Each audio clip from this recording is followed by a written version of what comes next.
بسم الله الرحمن الرحيم. ألهاكم التكاثر حتى زرتم المقابر، كلا سوف تعلمون ثم كلا سوف تعلمون،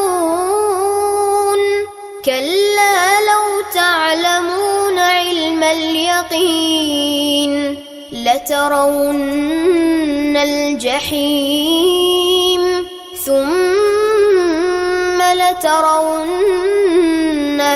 عين اليقين ثم لتسألن يومئذ عن النعيم.